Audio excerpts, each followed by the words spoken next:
지금 우리가 민수기를 공부하고 있는데 이스라엘 백성들이 출애굽한 후에 시내 광야에서 시내산 밑에서 몇 년을 머물렀는지 혹시 기억하고 계세요? 1년을 머물게 됩니다. 출애굽하고 시내산에 도착한 후에 한 1년 가까이 머물고 있었습니다. 그리고 그 시내산에서 1년 동안 머물고 있는 동안에 이스라엘 백성들이 하나님으로부터 십계명을 받았고 또 성소 건축에 대한 지시를 받았고 또 여러 가지 율례와 하나님의 법도들을 받게 돼요.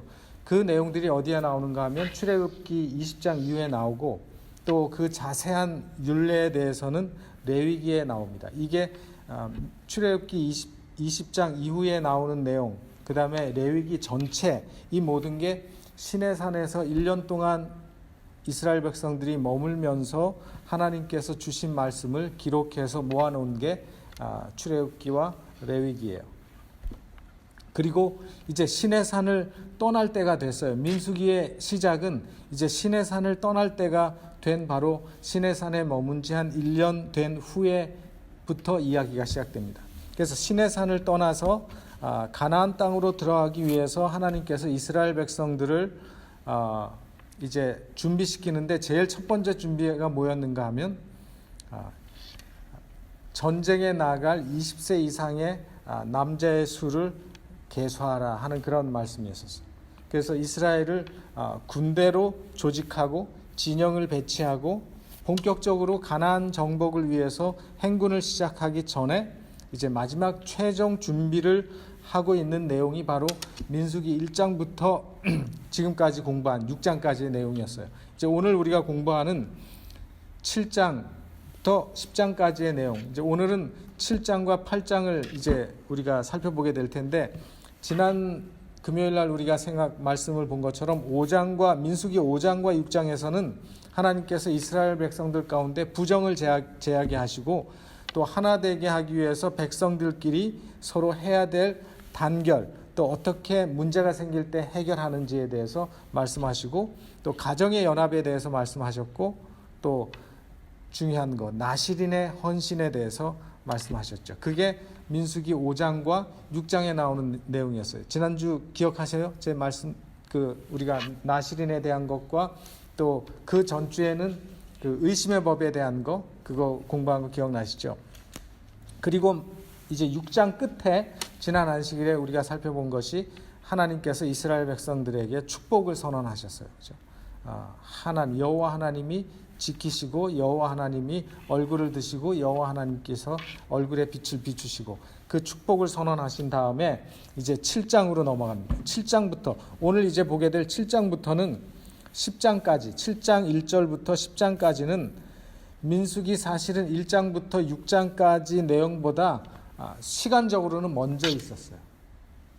그러니까 순서적으로 기록을 하면 7장이 제일 1장에 와야 되고 그 다음에 이제 10장까지 가고 그 다음부터 1장, 2장, 3장, 6장 이렇게 됐어야 돼요. 그런데 희한하게 시간적으로는 그보다 뒤에 있었던 계수하는 일을 제일 먼저 했고 그 다음에 7장부터 10장까지의 내용은 그 뒤로 물러난 것에 대해서 우리가 한번 살펴보도록 하겠습니다. 먼저 민수기 7장 1절부터 3절에 나오는 말씀이죠. 모세가 장막 세우기를 필하고 이 얘기는 출애굽기의 마지막 장면을 보면 마지막 장을 보면 모세가 하나님께서 명하신 대로 성막을 세우고 성막을 완성하는 그 내용들이 나와요. 그러니까 그 시기하고 민수기 7장은 이렇게 딱 서로 연결되는 과정이죠. 그 사이에 레위기가 있지만은 시간적으로는 그렇게 연결이 돼요. 그래서 모세가 장막 세우기를 필하고 그것에 기름을 발라 거룩히 구별하고 또 모든 기구와 단과 그 모든 기구에 기름을 발라 거룩히 구별한 날에 이스라엘 족장들 곧 그들의 종족의 두령들이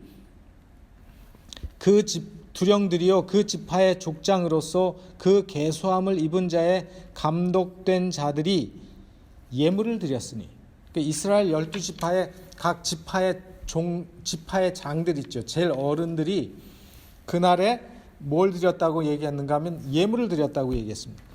예물을 드렸더니 그들의 여호와께 드린 예물은 덮개 있는 수레 6과 소 12이니 족장 둘의 수레가 하나씩이요 하나의 소가 하나씩이라. 그것들을 장막 앞에 드린지라.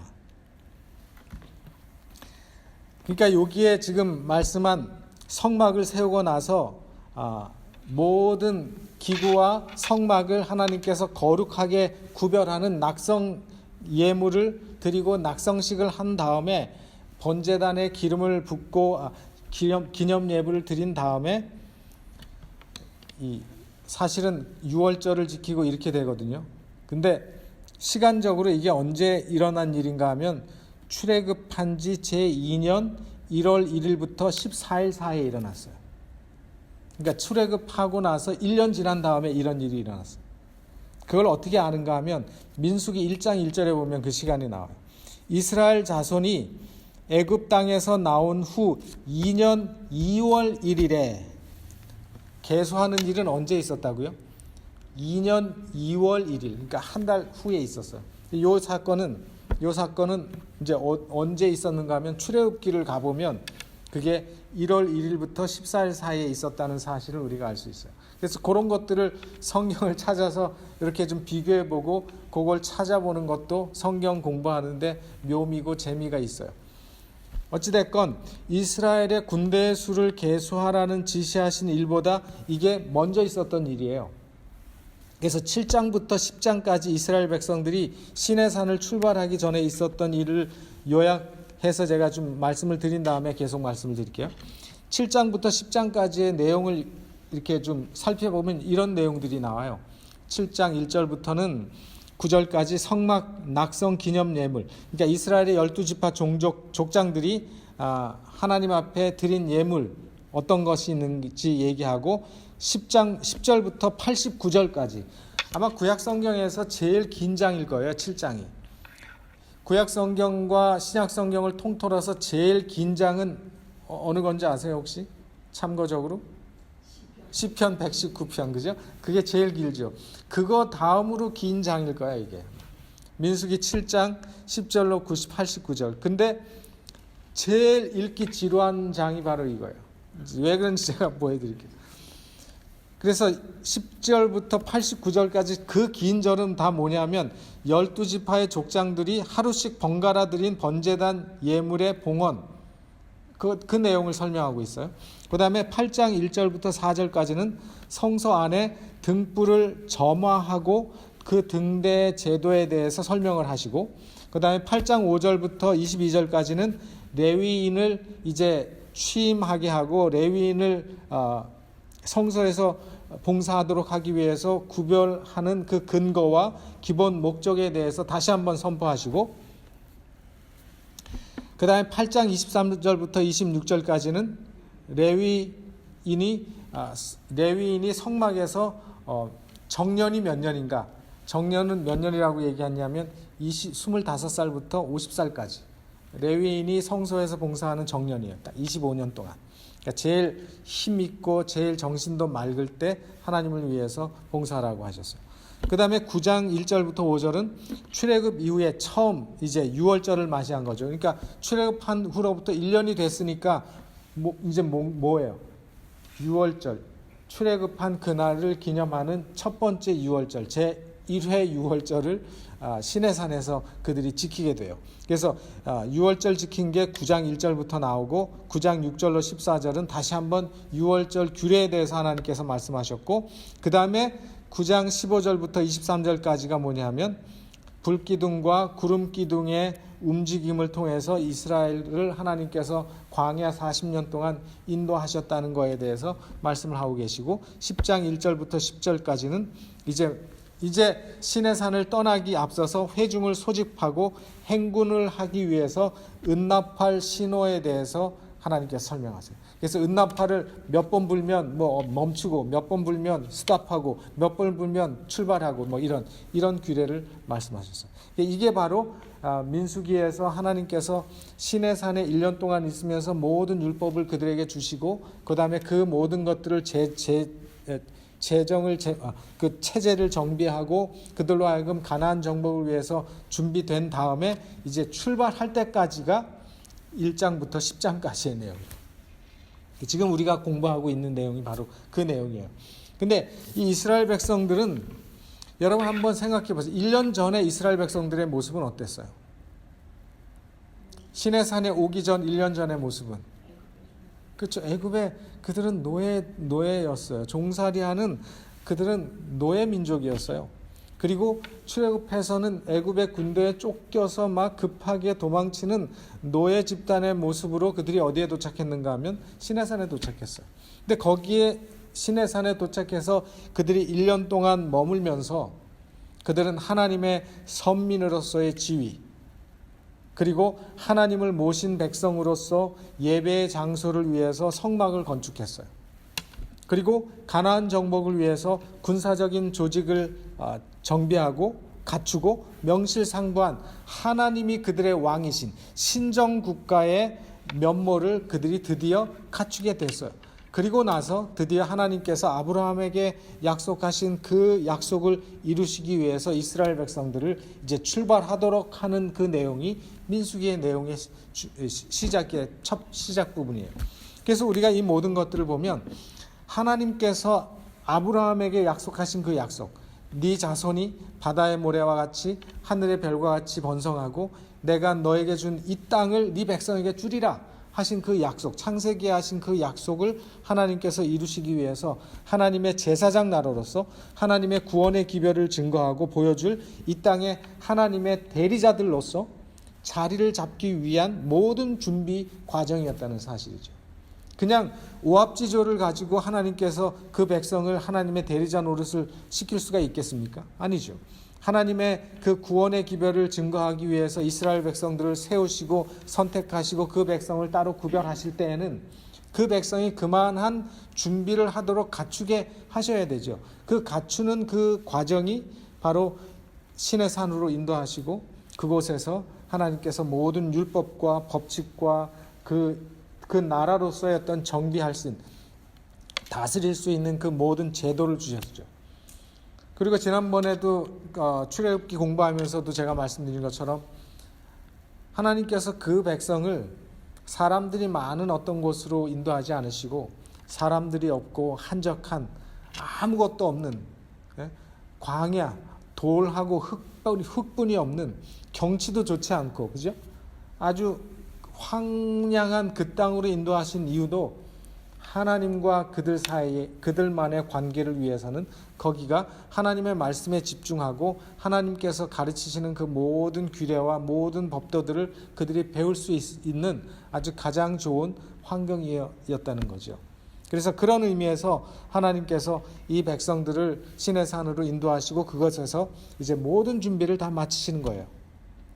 그리고 7장 1절부터 8장 26절까지 성경에서 제일 재미없고 읽기 지루한 내용이에요. 제가 성경을 읽어볼 때 레위기는 뭐 어떤 분들은 레위기가 지루하고 재미없다 그러지만 저는 레위기가 재밌거든요. 이제 그 말씀을 공부하고 나면 레위기가 재밌어요. 그 의미가 있기 때문에. 그리고 하나님께서 그 율례를 왜 주셨는지를 우리가 이해하면 그 내용들이 우리에게 의미가 있어요. 그런데 이 민수기 7장 1절부터 8장 26절까지의 내용은요, 읽어보면 재미없어요. 12절부터 17절까지 제가 참고로 한 구절만 좀 말씀을 드리면, 제1일에 예물을 드린 자는 유다지파 암미나답의 아들 나손이라. 그 예물은 성소의 세겔대로 130세겔 중 음반 하나와 70세겔 중 음발이 하나라. 이 두 그릇에는 소재물로 기름 섞은 고운 가루를 채웠고 또 10세겔 중 금숟가락 하나라.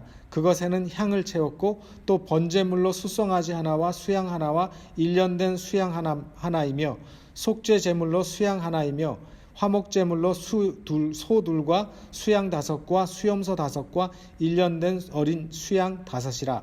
이는 암미나답의 아들 나손의 예물이었더라. 이런 내용이요, 89절까지 뭐만 바뀌고 계속 똑같은 거 하면 지파 이름하고 지파의 그 종족 이름만 바뀌고 똑같은 내용이 계속 반복돼요. 똑같은 내용이 그 지파의 종족 이름만 바뀌고 계속 똑같은 내용이 하나도 안 바뀌고 글자 하나도 안 바뀌고 똑같이 반복돼요. 그러니까 이거 읽을 때는 그냥 저는 어떨 때 읽으면 이 성경을 읽다가 이 부분에 오면 오케이, 똑같은 내용 건너뛰어. 왜냐하면 이렇게 며칠 동안 예물을 계속 드렸냐면 12종족이니까요. 12일 동안. 그래서 12일 동안 각 지파의 종족이 이렇게 드렸다는 내용을 성경에서 하나도 안 빼놓고 다 기록했어요. 12번을. 그래서 7장 끝까지 계속되거든요. 근데 이 모든 것을 가만히 왜 이렇게 반복했을까? 왜 반복했을까?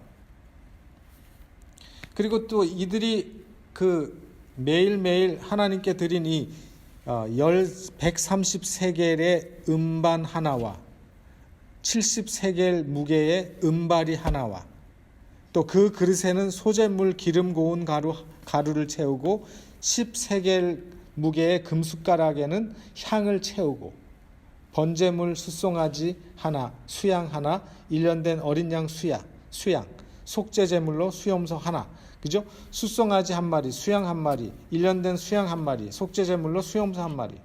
그 다음에 화목제물로 소 둘, 수양 5, 수염소 5, 1년 된 어린 수양 5, 17마리. 예? 이렇게 드렸어요. 근데 이게 다 뭐냐 하면, 물론 제물로 드린 이 양들과 소와 이 수염소는 속죄제와 화목제물로 하나님께 드렸지만 여기 은쟁반, 은바리, 금수저 이런 것들은 다 성소에서 사용될 그릇들이었어요. 그러니까 은반은 은쟁반이고 굉장히 컸어요. 그 다음에 바리는 뭐냐면 큰 대야, 큰 그릇, 대야처럼 큰 그릇. 이제 여기에다가 성소에서 쓰일 모든 것들을 채워서 각 지파에서 하나님께 드렸다는 거죠. 이렇게 지루하고 아무 중요하지도 않은 것 같은 이 내용은, 이런 내용을 하나님께서 시간적인 순서도 무시해가면서 시내산 출발 직전에 최종 준비 과정으로 기록한 것을 보면 하나님께서는 우리로 하여금 하나님의 백성들은 언제나 하나님 중심으로 하나님 안에서 하나가 되어야 한다고 하는 사실을 우리에게 강조하고 있는 거예요. 똑같은 것을 12번이나 계속 했잖아요. 그죠? 그들의 모든 마음도 하나님의 성소에서 이루어지는 모든 성소의 제물과 제도들이 하나님 앞에 온전히 드려지기를 원했고, 그걸 통해서 그들이 하나님 앞에 거룩한 백성이 되기를 원했고, 그걸 통해서 그들의 죄가 씻겨지기를 원했어요. 그 똑같은 마음이 이 유다 지파만 했고 우리도 똑같이 이하 동문입니다. 이게 아니라 각 지파의 모든 종족의 대표들이 그 일을 똑같은 일을 똑같은 마음으로 지었다는 거예요. 그래서 하나님께서는 언제나 모든 백성들이 한 마음이 되고 하나가 되고 하나님 중심으로 하나님의 성소 봉사가 그렇게 이루어지고 또 그것이 그렇게 중요하고 그들의 삶의 중심이 되기를 원하셨다는 사실이죠. 그래서 우리가 생각할 때는 뭐 한번 얘기했으니까 뭐 그냥 이하동문 똑같은 거 했어요, 이렇게 기록하면 됐지만, 그렇게 하지 않고 그걸 일일이 다 기록했다고 하는 사실은 그 모든 한 사람 한 사람, 그 모든 지파의 헌신과 그들의 마음도 기록함으로 그들의 이 같은 마음이었다는 사실을 성경에 기록하고 있는 것이라는 사실이죠. 왜냐하면 그 성소 제도 속에 하나님이 계셨고 또 성소 제도가 상징하고 표상하는 모든 것들이 바로 예수 그리스도가 그곳에 계셨기 때문에 그런 것입니다. 그래서 또 성소 제도 속에 구원에 대한 우리의 모든 기별이 담겨져 있기 때문에 백성들이 그것을 잘 이해하고 깨닫게 될 때 하나님을 더 잘 섬기고 하나님을 더 잘 믿고 신뢰하는 백성으로 거듭날 수 있다는 사실을 하나님께서 아셨어요. 그래서 백성들로 하여금 끊임없이 하나님께로 그들의 모든 관심을, 하나님께로 그들의 모든 마음을 생각이 이끌려지도록 하나님께서 해 오셨다는 사실을 우리가 이런 제사의 내용들을 통해서 좀 볼 수 있습니다. 근데 여기 보면은 제가 읽어드렸지만 매일 하나님께 드린 제물을 보면 짐승의 숫자가 나오죠. 어떤 제물이 제일 많았어요? 번제물은 숫송아지 하나, 그죠? 한 마리고, 수양 한 마리, 어린 수양 하나. 번제물로는 3마리예요. 각 짐승마다 한 마리씩. 그 다음에 속죄 제물도 수염소 뭐예요? 한 마리. 다시 이 말은 뭐냐면 속죄는 한 번이면 족하다는 거예요. 우리의 죄를 속하는 것은 2번, 3번 드릴 필요 없이 한 번이면 족하다는 거죠. 근데 뭐가 제일 많았어요? 이 족장들이 화목제물. 화목제물이 뭐죠? 화목제물은 뭔가 하면 자원해서 드리는 헌물이에요. 자원해서 특별히 감사해서 하나님 앞에 드리는 제사가 화목제물이었는데 소가 2마리, 수양이 5마리, 수염소 5마리, 어린 수양 5마리. 그래서 모두 몇 마리를 드렸냐면 17마리를 드렸어요. 굉장히 많은 수죠. 한 마리만 드려도 굉장한 건데 화목제물로 17마리. 다른 속죄제물은 각 짐승별로 한 마리씩 4마리를 드렸는데 화목제물은 17마리를 드렸어요. 이건 무엇을 의미하는가 하면 화목제물이 무슨 예물이라고요? 감사의 예물이라고 그랬잖아요. 자원하는 예물이라고 그랬잖아요. 그것은 우리의 삶에서 하나님 앞에 속죄받은 사람들의 삶은 늘 감사가 우리의 삶에서 늘 많이 나와야 한다는 거예요. 그 감사의 삶이 우리의 삶 속에서 이렇게 많이 나와야 한다는 것을 이 족장들의 예물 속에서도 그들이 본 거죠. 하나님으로부터 구원받고 하나님께서 그들을 애굽에서 이끌어내시고 하나님께서 그들의 죄를 사하시고 얼마나 감사합니까? 그러니까 그 감사, 또 그들로 하여금 오합지졸이었던 노예 백성을 하나님께서 재정비하시고 그 백성을 군사 조직을 통해서 정말 그 당시에 주위에 있었던 어떤 나라들보다도 잘 정비되고 제정된 위생시설과 건강의 원칙과 이 시민법을 가진 아주 놀라운 국가로서 1년 만에 탄생시키셨는데 얼마나 감사해요. 그런 그들의 감사가 이 화목제물 속에 다 들어있었던 것입니다. 그래서 하나님의 구원하심과 속죄하심을 통해서 우리가 할 수 있는 것은 하나님 앞에 감사하는 것밖에 없다는 거예요. 하나님 앞에 찬양하고 감사할 수 있는 것밖에 없다는 거죠. 이제 민수기 8장으로 넘어가면 8장은 7장 내용은 아까 그 내용이 계속 반복이고요. 이제 8장은 1절이 이렇게 시작됩니다. 여호와께서 또 모세에게 일러 가라사대. 여러분 민수기 1장부터 이 말씀이 계속 나왔잖아요. 어떤 말씀을 새로운 어떤 그 내용을 전개하기 위해서 제일 나오는 첫 마디가 늘 이 말이었어요. 여호와께서 모세에게 일러 가라사대. 어떤 내용을 쭉 얘기하시고 또 새로운 걸 말씀하시려면 또 여호와께서 모세에게 일러 가라사대. 이게 이제 뭐 화제를 바꾸고 내용을 바꾸는 하나의 그런 말씀이었죠. 그리고 그 모든 말씀은 모세의 인간적인 말이 아니고 하나님께서 모세를 통해서 주신 말씀이라는 것을 끊임없이 강조하고 있는 말씀이기도 해요. 그래서 여호와께서 또 모세에게 일러 가라사대 아론에게 고하여 이르라 등을 켤 때에는 7 등잔을 등대 앞으로 비추게 할지니라 하시매 아론이 그리하여 등불을 등대 앞으로 비치도록 켰으니 여호와께서 모세에게 명하심과 같았더라. 이 성소 안에 저 등대는 순금 1달란트로 순금으로 만들었잖아요. 그죠? 그것도 쳐서 만들었어요. 크기가 한 저 정도 크기의 순금 등대였는데 그 가지 위에는 등불을 켤 수 있는 등잔들이 7개가 이렇게 딱 있었어요. 그러니까 그 등불의 심지가 어느 쪽으로 있느냐에 따라서 불이 비치는 이 방향이 달라지겠죠. 하나님께서 하신 말씀이 그거예요.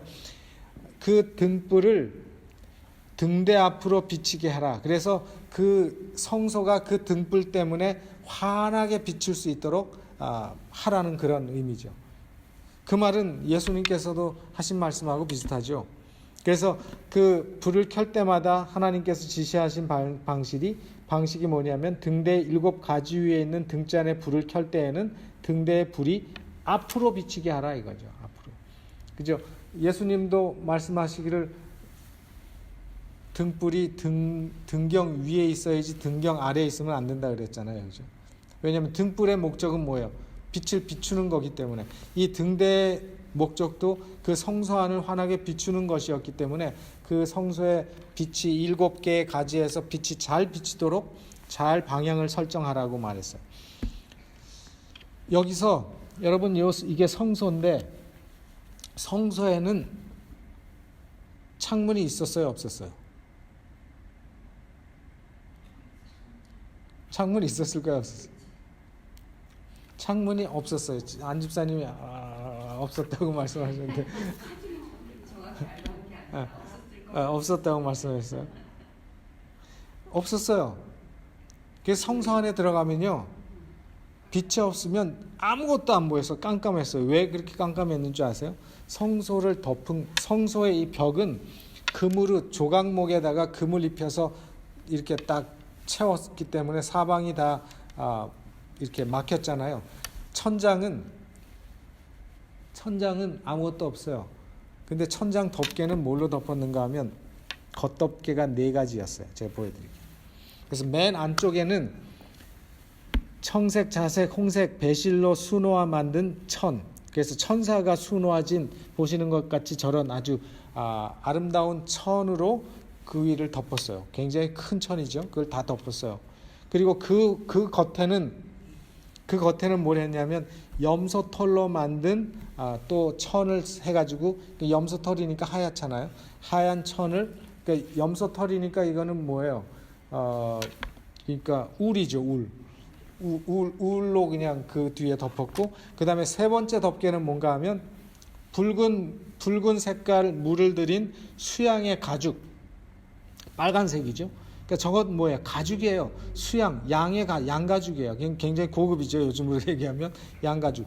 빨간색 양가죽이 3번째 덮개였고, 그 다음에 마지막 4번째는 뭐냐면, 4번째 덮개는 바로 해달의 가죽으로 덮었어요. 그래서 해달의 가죽은 저거 보시는 것처럼 시커멓텅텅 방수가 되고 하는 그런 거죠. 근데 저렇게 4겹에 이렇게 덮개로 덮었으니까, 뭐 첫 번째하고 2번째 덮개는 뭐 울천이고 뭐 청색, 자색, 홍색 실로 공교에 짰다 그래도 그 사이로 뭐 빛이 들어가려면 가죠. 그런데 3번째, 4번째 덮개가 뭐예요? 가죽이에요. 가죽, 두꺼운 가죽. 그것도 한 겹도 아니고 2겹으로 덮었어요. 그러니까 성소 안에는 빛이 새어들 수 있는 틈이 있을까요, 없을까요? 하나도 없었어요. 깜깜절벽이죠. 그러니까 성소 안에서의 유일한 빛은 뭐밖에 없었는가 하면 그 등대에서 비추는 불밖에 없었어요. 그게 있어야 성소 안에서 제사장들이 봉사의 일을 할 수가 있었죠. 그래서 우리가 이 말씀을 통해서 예수님께서 하신 말씀을 좀 생각해 볼 수 있어요. 너희는 세상의 빛이라. 산 위에 있는 동네가 숨기우지 못할 것이요, 사람이 등불을 켜서 말 아래 두지 아니하고 등경 위에 두나니 이러므로 집안 모든 사람에게 비치느니라. 이같이 너희 빛을 사람 앞에 비추게 하여 저희로 너희 착한 행실을 보고 하늘에 계신 너희 아버지께 영광을 돌리게 하라. 그래서 이 빛, 성소에서 그 성소 안을 비췄던 그 등대의 빛은 신약시대에 와서 예수님께서 어떻게 그 빛을 표상으로 풀으셨는가 하면, 그 빛은 너희가 세상에 비춰야 될 착한 행실이라고 말씀하셨어요. 그래서 우리가 세상에 빛이 되라. 그것은 뭐 우리가 뭐 얼굴 깨끗이 씻어서 번쩍번쩍 이게 아니고, 예? 기름 발라가지고 번쩍번쩍하게 하라는 게 아니라, 세상에서 너희의 착한 행실을 보고 사람들이 참 그리스도인들, 예수 믿는 사람들의 삶이 저렇구나, 우리도 예수님 믿고 살아야지, 이렇게 되는 것이 너희가 빛을 비추는 것이라고 말씀을 하셨어요. 그래서 우리의 삶으로부터 뭐가 나와야 되는가 하면 빛이 나와야 한다고 말씀하셨어요. 근데 그 빛의 근원은 누군가 하면 하나님이 빛의 근원이기 때문에, 모든 빛의 근원은 하나님이심을 우리가 인식하고 그분을 받아들이게 될 때 자연스럽게 하나님께서 우리에게 빛을 비춰주시고, 그 빛이 우리를 통해서 하나님께로부터 나오고 그 빛이 세상에 보여지게 된다는 거죠. 그래서 하나님께서는 이 세상에 당신 자신의 빛을 직접 비추지 않으시고 준비된 하나님의 백성들을 통해서 그 삶을 통해서 하나님의 빛이 비치게 하신다고 말씀하셨어요. 그러니까 하나님의 빛은 다른 말로 하면 하나님의 사랑의 품성이죠. 그러니까 하나님의 그 빛을, 하나님의 사랑의 품성을 우리가 이해하고 깨닫고 받으면 그것이 우리의 삶을 통해서 세상 사람들을 사랑하고 용서하고 사람들을 너그럽게 하고 사람들을 받아들이고 이해하는 그 사랑으로 드러나게 되는 것이고, 그것이 곧 빛을 비추는 삶이라고 하는 사실을 말씀하셨어요. 그래서 이 하나님께서 이 등대 다른 것들은 말씀 안 하셨는데 이 빛을 비추는 것, 그래서 빛이 다 잘 비치게 하라, 그 말씀이 이 말씀의 핵심이에요. 동네가 숨기지 못하도록 그 빛의 목적과 역할은 빛을 비추는 거기 때문에 등대가 성소에 있는 것도 성소 안에 모든 봉사를 할 수 있도록 비추는 거기 때문에 등불을 켤 때는 빛이 잘 골고루 다 비칠 수 있도록, 모든 성소 안이 환하게 비칠 수 있도록 제사장 네가 할 일은 그 빛을 잘 방향을 트는 것이다, 그 말씀을 하신 거예요. 그래서 이 진군하기에 앞서서 이 성소 안에 등대 불을 켜는데 그 불을 켤 때는 어떻게 하고 어떻게 하는 거, 그 다음에 그 불씨는 어디에서 가져와야 됐죠? 혹시 기억하세요? 성소에 불을 켤 때 그 불씨는 어디에서, 아무 데서나 라이터 하는 거 아니죠. 나답과 아비후가 아무거나 했다가 죽었죠. 번제단의 불에서, 그 바깥에 성소 뜰에 있는 번제단의 그 불씨에서 항상 가져왔어요. 그래서 번제단의 불은 절대로 꺼트리면 안 돼요. 그게 레위인들이 또 제사장들이 절대로 잊어버리고 아주 철저하게 지켜야 되는 그 법이 뭐냐면 번제단의 불씨는 꺼트리면 안 돼요.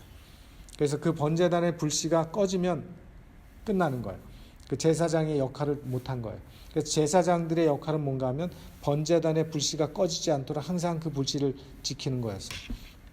그리고 그 번제단의 불씨에서 등대도 켜고 그 번제단의 불씨에서 분향단의 불도 붙이고, 그 모든 것이 그 번제단의 불에서 시작됐어요. 그리고 그 번제단의 불은 사람이 붙인 게 아니거든요. 출애굽기에 보면 하나님께서 성막을 다 완성하고 이스라엘 백성들이 성소에서 처음으로 하나님께 제물을 드릴 때 하늘에서 불이 내려와서 그거를 붙였어요. 그래서 그 하나님께서 붙이신 불이기 때문에 그 불을 꺼트리면 안 됐어요. 나무죠. 예, 나무. 그 당시에는 기름은 동물의 기름이 물론 떨어졌기 때문에 동물의 기름도 있었겠지만 주로 이제 원료들은 나무였어요. 그 다음에 이제 나오는 내용이 뭔가 하면 레위인을 준비시키고 레위인의 직무에 대해서 말씀하시는데 이 말씀만 보고 오늘 제가 마치겠습니다. 이 부분에서 제일 중심적인 내용이 뭔가 하면요, 민수기 8장 1절에 보면은 이런 말씀, 8장 1절에 보면 물론 레위기의 주제이기도 한데 레위기의 주제는 뭐냐면 거룩이에요. 거룩이고 이 민수기의 특별히 레위인에게 하나님께서 요구하시는 특별한 것은 뭔가 하면 정결케 하라는 거예요. 정결. 민수기 8장 5절부터 6절에 보면, 제가 여기는 찾지 않았지만 여호와께서 모세에게 일러 가라사대 이스라엘 자손 중에서 레위인을 취하여 정결케 하라 그랬어요. 레위인은 하나님의 성소에서 봉사할 사람들이잖아요. 그래서 하나님의 거룩한 직무를 위해서 봉사할 사람들을 특별히 정결하게 하라고 하셨어요. 그래서 정결케 하라는 말씀을 시작으로 그 레위인들이 어떤 직무를 가지고 하나님께서 그 레위인들을 어떻게 취급하시는지에 대해서 말씀하셨어요. 정결케 하기 위해서 제일 먼저 하는 일은요, 머리도 깎고 전신의 모든 털을 제거하라고 하셨어요. 싹 다 제거하고 몸을 씻고 옷을 빨고 속죄 제물을 드렸어요. 그것이 이제 처음에 레위인을 구별할 때 하나님께서 정결케 하라고 하셨을 때 정결케 했던 요구였어요. 정결케 하라는. 그러니까 전신을 털을 밀고 다 이 삭도를 다 댔다고 하는 것은 그들의 모든 더러운 것, 불결한 것들을 다 제거했다는 것을 의미하고, 그러고 나서 몸을 씻고 옷을 빨고, 그래서 하나님 앞에 너희들은 정말로 깨끗한 종으로서 이 하나님의 거룩함 앞에서 봉사하는 사람이 되어야 된다는 거죠. 하나님의 모든 성소의 기구들은 정결하고 거룩한 거잖아요. 우리가 몇 번 우리가 시간을 앞서서 거룩함과 부정함은 같이 있을 수 없는 거라 그랬잖아요. 그죠? 거룩과 부정은 함께 있을 수 없어요. 그렇기 때문에 하나님 앞에 거룩하신 하나님을 봉사하고 섬기기 위해서는 그 섬기는 사람도 부정해서는 안 되죠. 그렇기 때문에 부정을 제하고 그들로 하여금 정결케 하라는 말씀을 하셨어요. 특별히 정결케 하기 위해서 필요한 것이 뭐였냐면 물로 씻고 빨고 그다음에 뭐 했어요? 그들이 하나님 앞에 제물을 드렸잖아요. 피로 제사를 드렸어요. 그러니까 정결케 하기 위해서 필요한 물질이 뭐였느냐면 물, 더러운 거 씻어야 돼. 그다음에 불로 태워 또 소독하는 거잖아요. 그다음에 피는 뭐야? 영적인 거, 상징적으로 우리의 더러운 불의한 거, 우리의 죄를 깨끗게 하기 위해서는 예수 그리스도의 피를 상징하는 동물의 피가 필요했어요. 그래서 제사장들, 레위인들을 정결케 하기 위해서 필요했던 것이 물과 불과 피였어요. 그래서 하나님께서는 이제 부정으로 인해서 하나님과 우리가 분리됐는데 제사장들과 레위인들을 정결케 하심으로 인해서 다시 부정함을 씻고 하나님 앞에 나아갈 수 있고 하나님을 위해서 봉사할 수 있게 하셨어요. 왜냐하면 부정한 사람은 하나님께 나아갈 수도 없고 부정한 사람은 하나님께 봉사할 수도 없기 때문에 그렇죠. 그래서 8장 1절부터 3절 보면 여호와께서 또 모세에게 일러 가라사대 레위인은 이같이 할지니 25세 이상으로는 회막에 들어와서 봉사하여 일할 것이요 50세부터는 그 일을 쉬어 봉사하지 아니할 것이나 그 형제와 함께 회막에서 모시는 직무를 지킬 것이요 일하지 아니할 것이라 너는 레위인의 직무에 대하여 이같이 할지니라. 그래서 25살부터 50세까지만 액티브한 그 듀티를 하고 50세가 지나면 그 액티브한 듀티는 안 할지라도 그 성막에서 그 함께 모시는 일, 그러니까 옆에서 이제 돕고 같이 하는 그런 일들은 50살 이상 하라고 하는 말씀하셨어요. 이렇게 하나님께서 레위인이 백성들을 위해서 구별해 드렸고 하나님의 성막 봉사를 위해서 특별히 구별됐어요. 근데 이걸 가만히 보면 레위인들은 참 희생이었죠, 그죠? 그들의 삶 자체가 하나님으로부터 구별받았고 선택받았다고 하는 것은 참 감사하지만 그들의 인생에서 그것은 참 희생이었어요. 왜냐하면 그들이 이제 여기 다음 장면을 보면 민수기 7장에 보면요, 우리가 이제 지금 지나왔지만 7장에 보면 레위 자손 중에 세 종족이 있었어요. 게르손 자손이 있었고 무라리 자손이 있었고 그리고 고앗 자손이 있었어요. 하나님께서 그 세 레위 종족 가운데 세 종족의 하는 일들을 다 종족마다 직무를 다 다르게 배정하셨어요. 근데 아까 7장 처음에 이스라엘의 12지파의 종족들이 하나님 앞에 예물을 드렸잖아요. 은쟁반 하나, 뭐 은발이 하나, 뭐 이렇게. 그다음에 그 수레 6개, 또 소 12마리 이렇게 드렸잖아요. 근데 이 모든 것들이 성소에서 쓰여질 것들인데 주로 누구를 위해서 드린 예물인가 하면 이게 레위인들의 봉사를 위해서 드린 예물이었어요.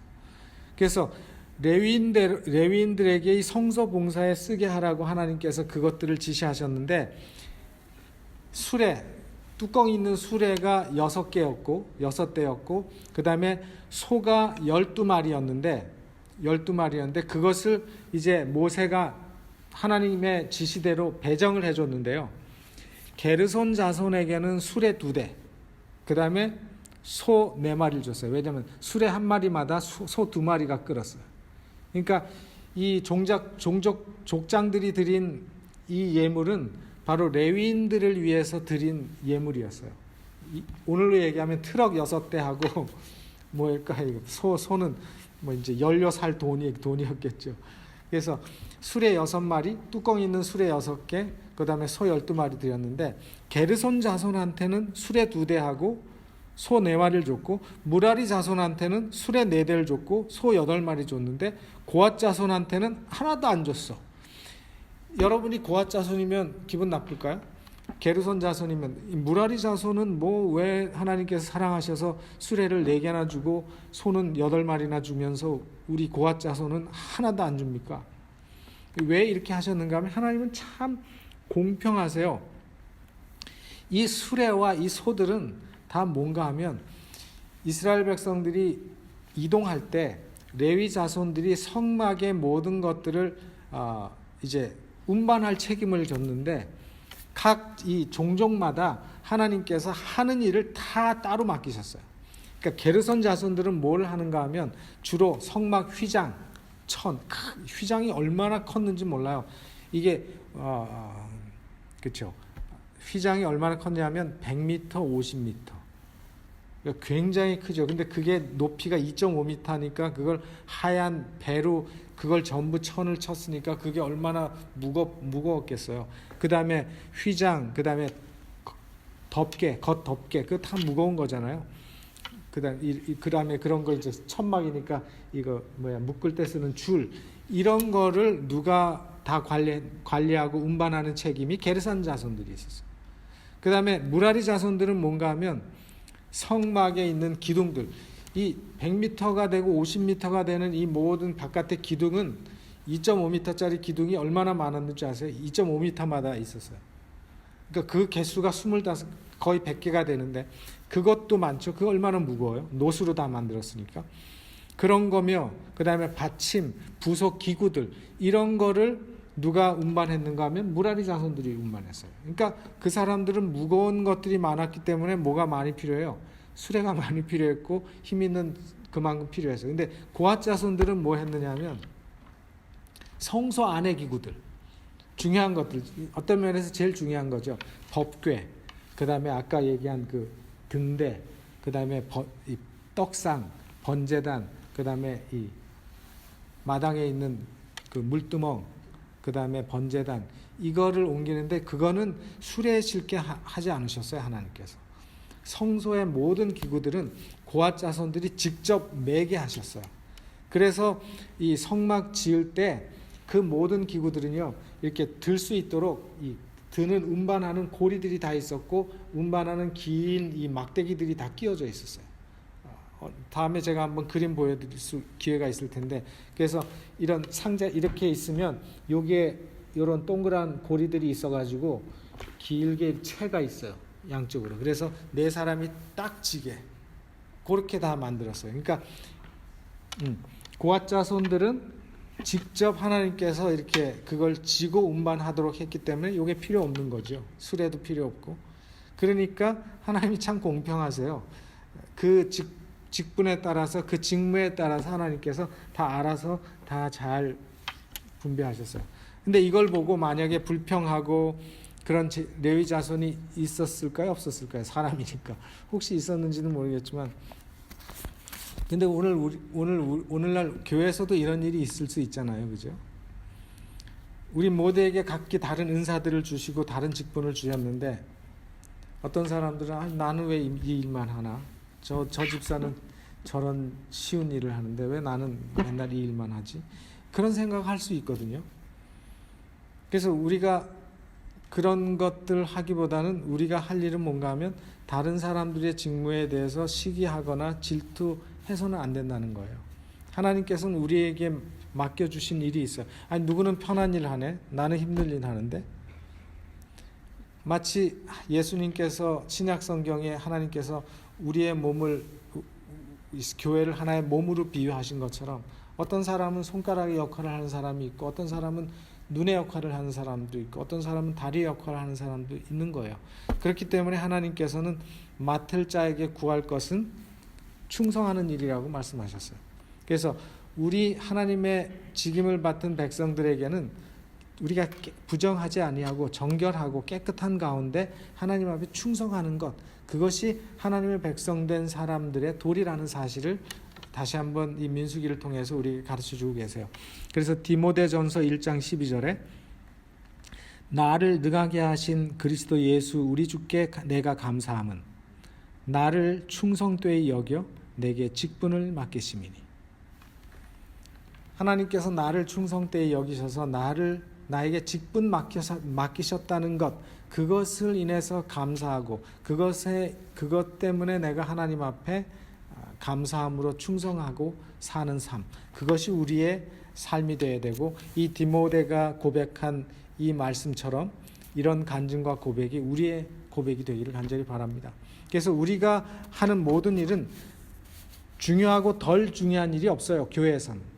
저는 그렇게 믿습니다. 그게 사실이고, 우리 몸의 각 직체가 자신의 위치에서 자신의 맡은 일을 위해서 최선을 다해서 충성하면 우리 온 몸이 건강한 것처럼, 우리는 하나님을 위해서 내게 주님께서 맡기신 그 일을 위해서 최선을 다하고 충성을 다하면 되는 거죠. 거기에 시험에 들면 절대로 안 되죠.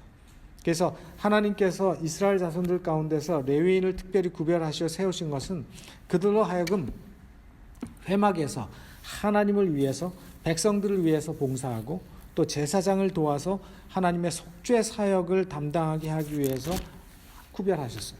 근데 그 백성들은, 다른 사람들은 다 가족들하고 놀고 행진할 때도 가족들끼리 여행하는데 자기들은 뭔 죄가 많아서 이거 짊어지고 이거 술에 끌고 무거운 거 짐 싸야 되고 자기 짐도 싸야 되고 교회 짐도 싸야 되고, 이게 뭐 하는 일이에요. 훨씬 많지만, 그렇게 생각하면 불평할 것들 많지만, 하나님을 위해서 또 백성들을 위해서 또 하나님의 속죄 사업을 위해서 봉사하는 그런 특권, 그것이 하나님께서 그 백성에게 주신 특별한 임무였다는 사실이죠. 그걸로 인해서 감사하고 그걸로 인해서 그들이 하나님 앞에 충성하게 될 때 그들의 하나님의 주시는 은혜와 보상은 큰 것이라고 우리는 생각할 수 있죠. 그래서 오늘날 우리에게 이런 제도는 더 이상 없지요. 우리에게 이런 제도는 없지만 교회 생활 속에서도 이런 일들은 또 비일비재하게 일어날 수 있는 것입니다. 그래서 하나님께서 우리를 만 백성 가운데 구별하셔 세우신 것은 마치 하나님께서 우리를 옛날에 레위인을 세우신 것과 똑같은 것이라고 여러분들이 생각하시면 참 좋을 것 같아요. 그래서 우리도 하나님을 위해서 헌신하고 봉사하는, 또 그걸 통해서 우리가 보람을 느끼고 그걸 통해서 감사하고 그걸 통해서 이스라엘 백성들의 제사장을 도왔고 하나님을 도왔던 것처럼 교회를 돕고 목회자를 도와서 함께 세상 사람들을 구원하기 위해서 빛을 비추는 그 사역에 참여하는 것, 그것이 우리에겐 큰 특권이죠. 그래서 그걸로 인해서 감사하고 그것에 충성하는 하나님의 백성들이 될 때 하나님께서 기뻐하시는 그런 우리의 삶이라고 저는 생각합니다. 이런 삶이 우리의 삶이 되기를 바라면서 말씀을 마치겠습니다.